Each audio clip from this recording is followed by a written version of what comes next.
being submerged in the subjectivity of his relationship to the object, exchange with nature or with other individuals, which coincides with the objectification of things and their value, appears inopportune to him.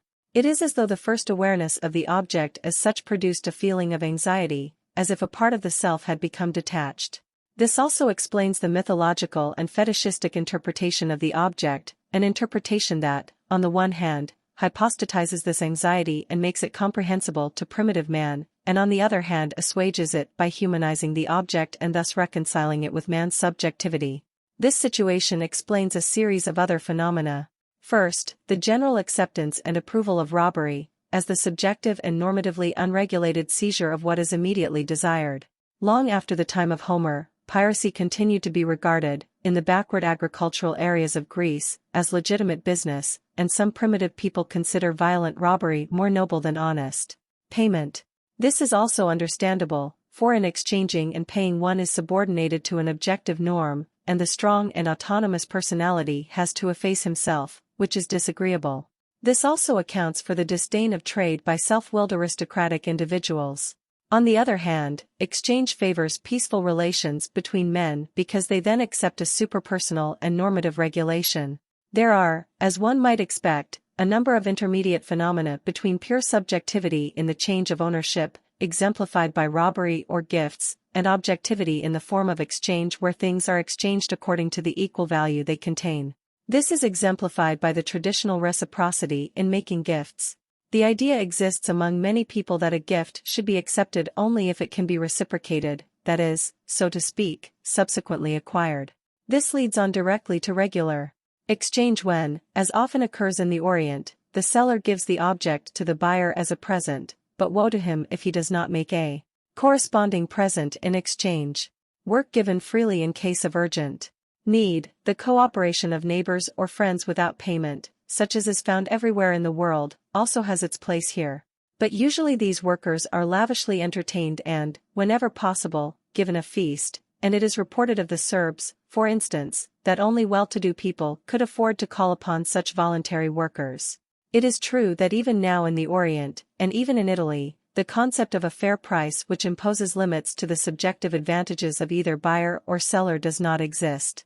Everyone sells as dearly and buys as cheaply as he can. Exchange is simply a subjective action between two persons, the result of which depends only upon the shrewdness, the eagerness and the persistence of the two parties, not upon the object and its superindividually determined relation to the price. A Roman antique dealer explained to me once that a deal is successfully transacted when the seller who is asking too much and the buyer who is offering too little eventually meet each other at a point acceptable to both.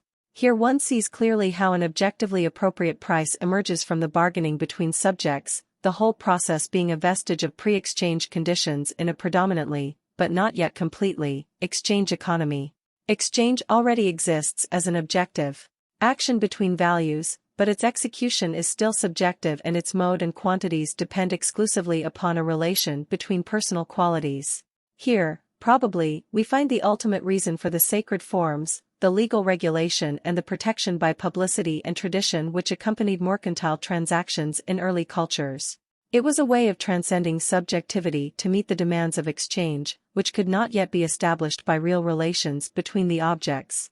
So long as exchange, and the idea of value equality between things, were quite novel, it was impossible to reach an agreement when two individuals had to make the decision themselves. Consequently, we find well into the Middle Ages not only public exchange transactions, but more specifically a precise regulation of the rates of exchange of customary goods which none of the contractors could disregard. It is true that this objectivity is mechanical and external, based upon reasons and forces that lie outside the particular exchange transaction. A really adequate objectivity discards such a priori determination, and includes in the calculation of exchange all those particular circumstances that, in this case, are disregarded. But the intention and the principle are the same, the supersubjective determination of value in exchange, which is later established by more objective and immanent means. The exchange carried on by free and independent individuals presupposes a judgment by objective standards, but in an earlier historical stage exchange had to be fixed and guaranteed by society, because otherwise the individual would lack any clue as to the value of the objects. Similar reasons may have been influential in the social regulation of primitive labor, which demonstrates the equality between exchange and labor or, more accurately, the subordination of labor to exchange. The multiple relations between what is objectively valid both practically and theoretically and its social significance and acceptance often appear historically in the following manner. Social interaction, diffusion and standardization provide the individual with the dignity and reliability of a style of life which is later confirmed as being objectively just. Thus, the child does not accept an explanation on the basis of inner reasons, but because he trusts the person who explains the situation, he believes not in something but in somebody.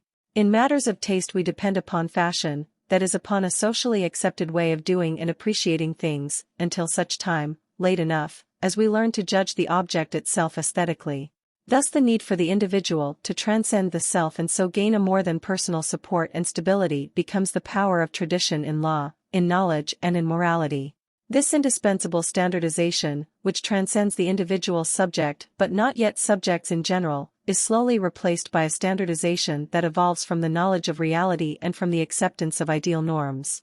That which is outside ourselves, which we need for our orientation, takes the more easily acceptable form of social universality before we are confronted with it as the objective certainty of reality and of ideas.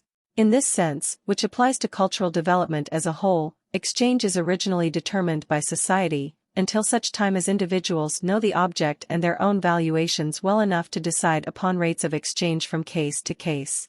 This suggests that the socially and legally established prices that control transactions in all primitive cultures are themselves only the outcome of many single exchange transactions which previously occurred in an unregulated way between individuals. But this objection has no greater validity in this case than in the case of language, mores, law, religion, in short, all the basic forms of life that emerge and dominate within the group, and that for a long time appeared to be explicable only as the invention of individuals. In fact, it is certain that, from the outset, they evolved as interindividual structures, in the interaction between the individual and the multitude, so that their origin cannot be attributed to any single individual. I consider it quite possible that the precursor of socially regulated exchange was not individual exchange but a change in ownership, which was not exchange at all but was, for instance, robbery. In that case interindividual exchange would have been simply a peace treaty and both exchange and regulated exchange would have originated together. An analogous case would be that of the capture of women by force preceding the exogamic peace treaty with neighbours which regulates the purchase and exchange of women. This newly introduced form of marriage is immediately established in a form that constrains the individual. It is quite unnecessary that particular free contracts of the same kind should precede it. On the contrary, social regulation emerges together with the type. It is a prejudice to assume that every socially regulated relationship has developed historically out of a similar form which is individually and not socially regulated. What preceded it may have been a similar content in a totally different form of relationship. Exchange transcends the subjective forms of appropriation such as robbery and gifts, just as presents to the chief and the fines that he imposes are the first steps towards taxation, and so exchange is socially regulated in the first possible form of supersubjectivity, which then leads to real objectivity. Social standardization is the first step towards that objectivity in the free exchange of property between individuals which is the essence of exchange.